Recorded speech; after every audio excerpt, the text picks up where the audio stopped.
First real story: The Shadow Beneath Fort Jefferson. This happened in the summer of 2016 when I was 16 years old. I've had plenty of strange experiences in my life. Most of them can probably be explained. This one can't. To this day, I refuse to spend a night inside any abandoned prison, military fort, or historic site. Because whatever happened at Fort Jefferson that night was unlike anything I've ever experienced before. It began when my school's history club organized an overnight trip to Fort Jefferson, the massive 19th century fortress located on a remote island in the Gulf of Mexico. The fort was famous for its military history, its prison cells, and countless ghost stories. Most of us thought the stories were nonsense. By the end of the night, none of us were laughing anymore. Our group arrived by ferry in the late afternoon. The fortress rose from the ocean like a giant red brick maze. Massive walls surrounded endless corridors, tunnels, courtyards, and abandoned rooms. Even in daylight, the place felt unsettling. There was something oppressive about it, like the fort didn't want visitors. My friends Ethan, Marcus, Lily, and I spent most of the afternoon exploring. The park ranger leading the tour told us stories about prisoners, soldiers, disease outbreaks, and mysterious deaths that had occurred there over the years. Naturally, we started trying to scare each other. We joked about ghosts hiding in the cells. We took photos of dark hallways. We dared each other to stand alone in empty rooms. Everything was fun and games, at least until sunset. Once darkness settled over the island, the atmosphere changed completely. The tourists left. The last ferry disappeared into the distance. Soon, we realized we were completely surrounded by miles of black ocean. There was no city, no traffic, no lights, just the fortress and the sea. At around midnight, the ranger led us into one of the oldest sections of the fort. A row of abandoned prison cells stretched into darkness. The air felt noticeably colder there. As we walked through the corridor, Lily suddenly stopped. "Did you hear that?" Everyone froze. "What?" Marcus asked. Lily pointed toward one of the empty cells. A faint, metallic clinking echoed from inside. It sounded like chains dragging slowly across the floor. The sound lasted only a few seconds before stopping. The ranger immediately walked into the cell and shined his flashlight around. Nothing. No chains. No animals. No source for the noise. We laughed nervously and continued the tour. But that was only the beginning. A few minutes later, we entered a large underground storage chamber. The room was enormous. Brick archways stretched into darkness in every direction. The ranger began explaining the history of the chamber. Halfway through his explanation, the lantern hanging above us suddenly began swinging. Slowly at first, then harder. Back and forth, back and forth.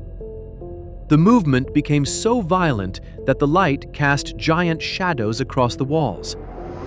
The strange thing was that there was no wind, not even the slightest breeze.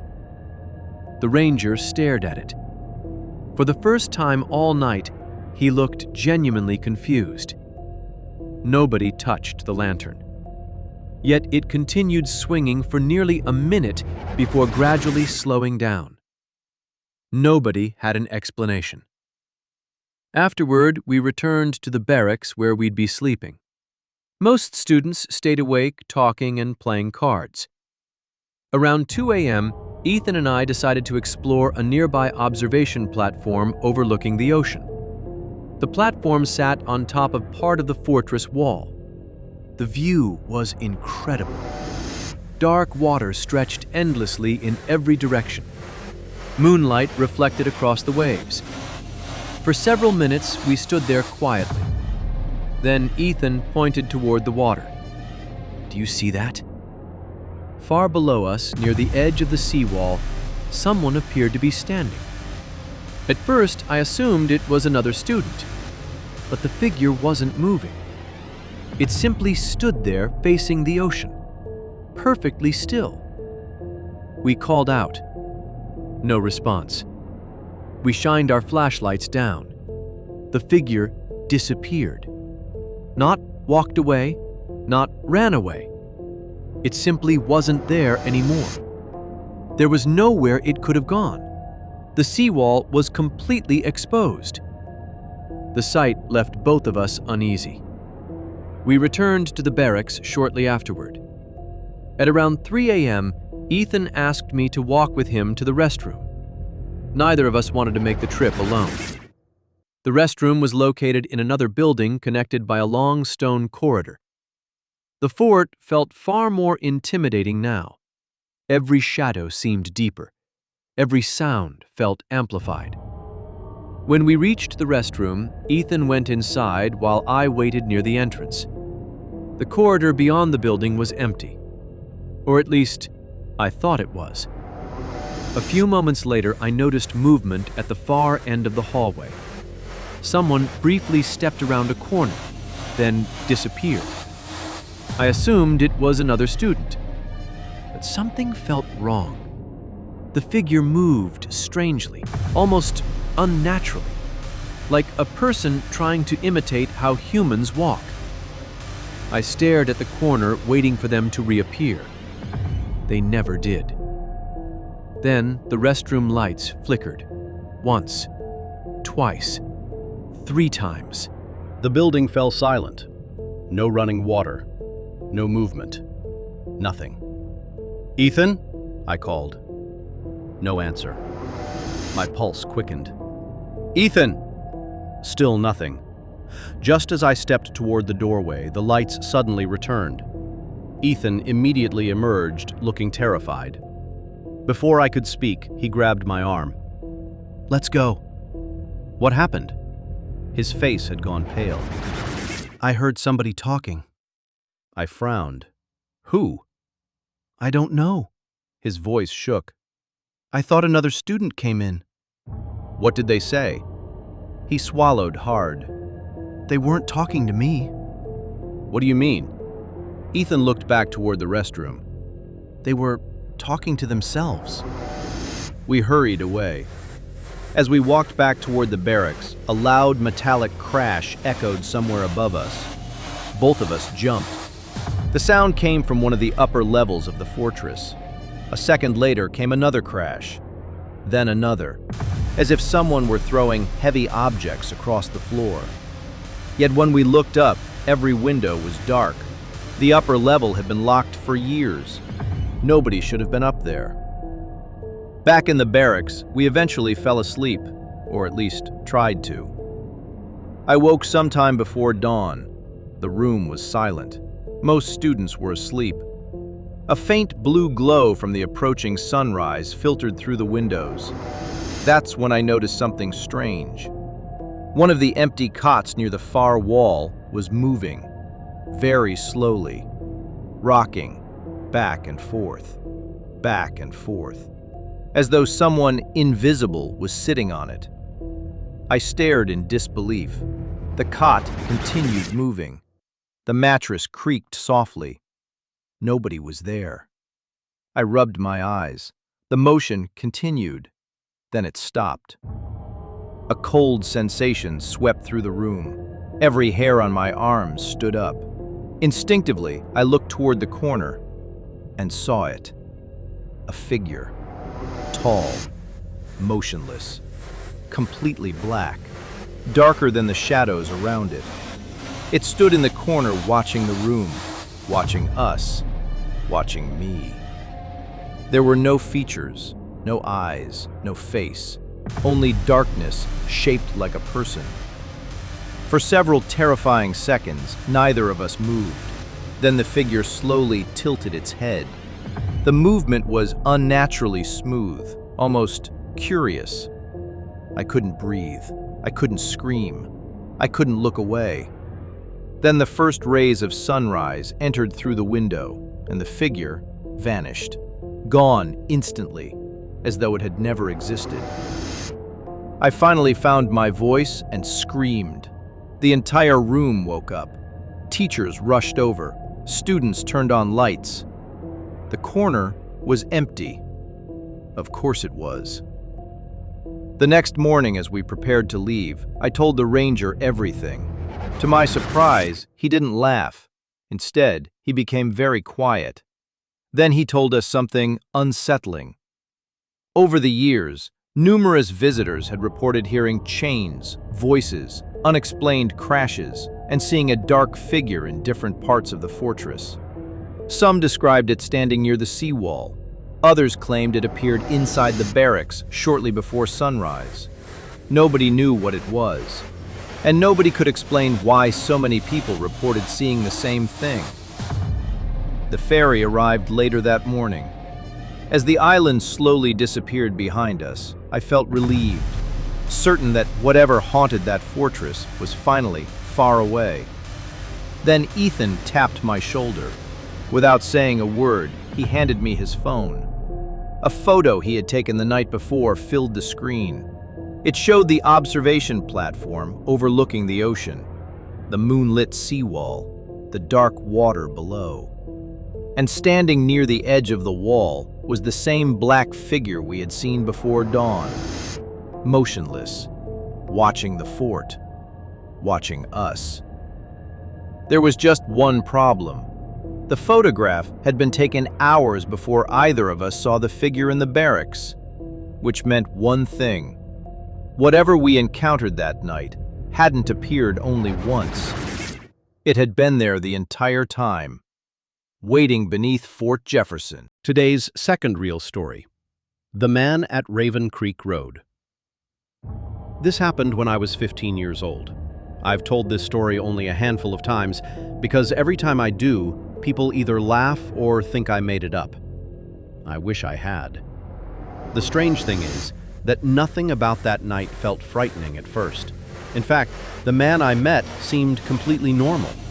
That's what makes the story so disturbing. I grew up in a small mountain town in northern Colorado.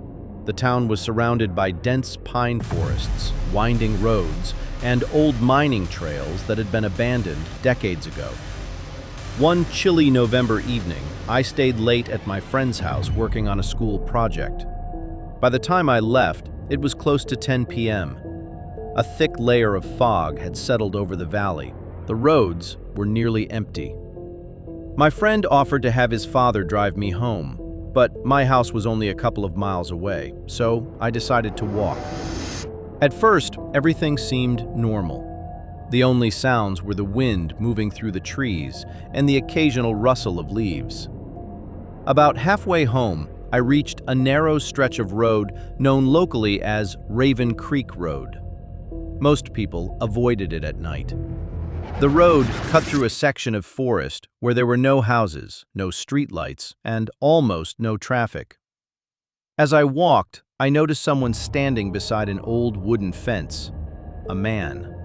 He appeared to be in his 40s. He wore a dark coat and an old-fashioned hat. At first, I assumed he was waiting for someone. As I got closer, he smiled. "Evening," he said. His voice was calm and friendly. "Hi," I replied. The man looked down the road. "You're walking home pretty late." "Yeah." "You should be careful out here." I laughed. "Why?" He looked into the trees. "Sometimes people get lost." Something about the way he said it felt strange. Not threatening, just sad. I figured he was just making conversation. To my surprise, he began walking beside me. Normally, I would have been uncomfortable talking to a stranger at night, but there was something oddly reassuring about him. He seemed polite, soft-spoken, almost fatherly. We talked for several minutes. He asked about school, my family, what I wanted to do when I grew up. Nothing unusual. Every now and then, however, he'd say something that didn't quite make sense. For example, he asked whether people still used payphones. Then he asked if the old train station was still operating. The train station had been demolished years before I was born. I assumed he was joking.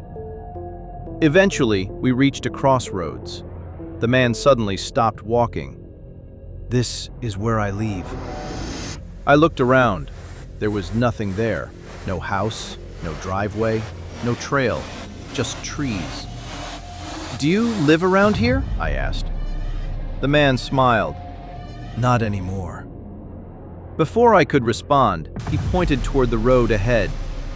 "Go straight home tonight." His expression became serious.